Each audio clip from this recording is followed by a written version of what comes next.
Thank you, Madam President. Well, President Tusk, dear all, first of all, I would like to express my thanks for your meaningful contributions, many of which are very much in line with the Commission's thinking and objectives. Let me clarify some points. Our relation with Turkey is not about antagonism in terms of power dynamics. It is about an agreement to address an issue in a joint way. Both Europe and Turkey are under large pressure. We are confronted with the same challenges and an unprecedented situation. Cooperation is necessary. It is true that Turkey is considering this cooperation as a catalyst to re-energise our relations as well as its European perspective.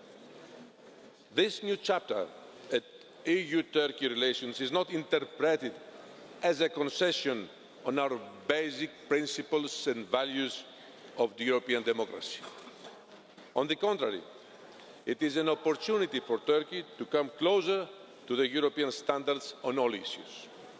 Democratic values, rule of law, freedom of expression, respect of minority rights, and solution of Cyprus issue. It is in Europe's interest to have a democratic and stable Turkey as a neighbour, and it is to the interest of Turkey to have the European Union as a stable supporter and partner. The refugee crisis brought us closer in a spirit of mutual understanding. It needs to be proved whether we mean what we say and what we agree.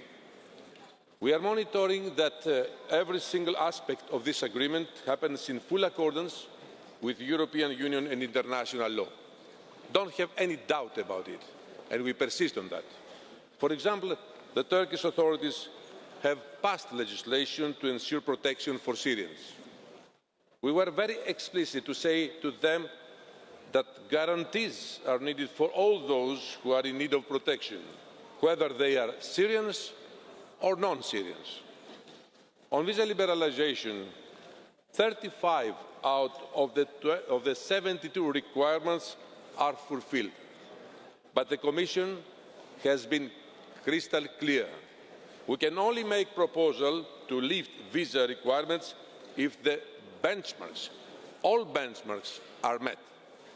And Turkey knows this, and they are making efforts to further accelerate the fulfilment of the benchmarks if we want to lift the visa requirements by June 2016.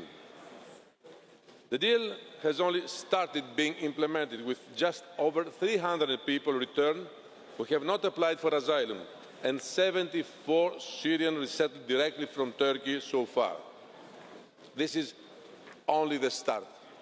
Next week, the Commission will formally report on the state of play of implementation of all elements of this agreement. But let me say this. This agreement is an important step for a long-term renewed relationship. A common goal in that is also to come closer to one another when it comes to values, as I stressed in the beginning of my remarks. In the meantime, the Commission is heavily involved in the situation on the ground in Greece. We are doing everything to support Greece in expanding reception capacities, in making sure that vulnerable applicants, such as women and children, are being treated appropriately. Our people are there, deployed all around the Greek islands, also in Greece's mainland, providing our help to the Greek government, to the Greek authorities. Member States need to continue relocating massively from Greece, and I fully agree with what was said in this House today, that all Member States must take share of their responsibilities. Of the more than 50,000 people stuck in Greece, at least 70% are eligible for relocation. This is important for those stranded in Idomeni and Piraeus already before 20 March. Let's also look at other routes. The arrivals from Libya to Italy show that as long as there is instability, as long as there are smugglers taking advantage of this situation, people will continue to migrate. It is as simple as that. So we have to keep working on the bigger picture, on the larger picture. This means continuing our political efforts to bring back stability to Syria and Libya. This also means turning into reality our proposal for a European border and coast guard. We are very happy that this House presented a draft report and has a timetable which reflects our commitments. We have no time to lose here. Indeed, summer is already there.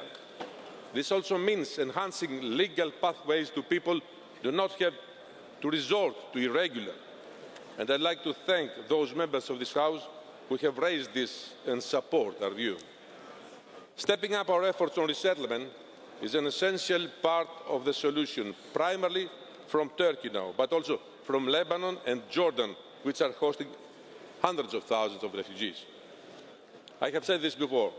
If we genuinely want to close the irregular back door, we have to open a safe and legal window.